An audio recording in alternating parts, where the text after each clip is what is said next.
Hello అండి, ఈరోజు మన ఇంటికి ఒక చిన్న పార్సల్ వచ్చేసింది. అదేంటి ఎవరు తెచ్చారని అనుకుంటున్నారా? సో అమ్మ తీసుకొని వచ్చారండి విలేజ్ నుంచి. సో విలేజ్ నుంచి ఏం తీసుకొని వచ్చినా నాకైతే చాలా ఇష్టము. అందులో ఇవి 3 అయితే పచ్చళ్ళు, ఇంకొక కవర్లో వచ్చేసి ఆర్గానిక్గా పండించినవి. అవేంటో చూసేద్దామా. అయితే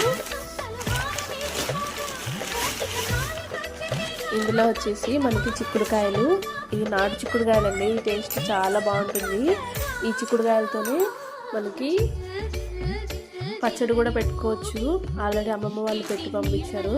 ఇవి వచ్చేసి ఒక్కొక్క దగ్గర ఒక్కొక్కలా పిలుస్తారు. మేమైతే చిలకడ దుంపలు అని అంటాము. ఇది ఇంకొక రకం దాంట్లోనే. ఇంకా ఇవి వచ్చేసి మామిడి అల్లము.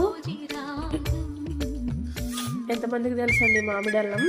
ఈ సీజన్లో అయితే దొరుకుతుందంట. అయితే ఇంటి దగ్గర ఉంటే అమ్మని తీసుకురమ్మంటే తీసుకొని వచ్చారు. సో ఇవన్నీ అయితే నాటు చిక్కుడుకాయలు. సో చాలా అంటే చాలా ఎమ్మీగా ఉంటుంది. ఇవి ఫ్రై చేసుకొని తిన్నా కూడా, అంటే కర్రీ కాకుండా ఫ్రై అయినా కూడా చాలా బాగుంటుందని చెప్తున్నాను.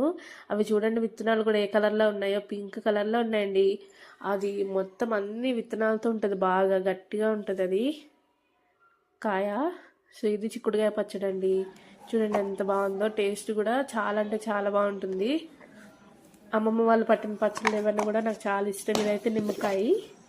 ఇది వచ్చేసి చికెన్ పికిల్ అండి. అయితే ఇప్పుడు మనకు వచ్చినవి ఇవన్నమాట. సో నాకు చాలా ఇష్టము. ఓకేనా, థ్యాంక్ యూ ఫర్ వాచింగ్. నాకు ఎంకరేజ్ చేసిన వాళ్ళందరికీ థ్యాంక్ యూ అండి. ప్లీజ్ సబ్స్క్రైబ్ చేసుకోండి, లైక్ చేయండి, షేర్ చేయండి.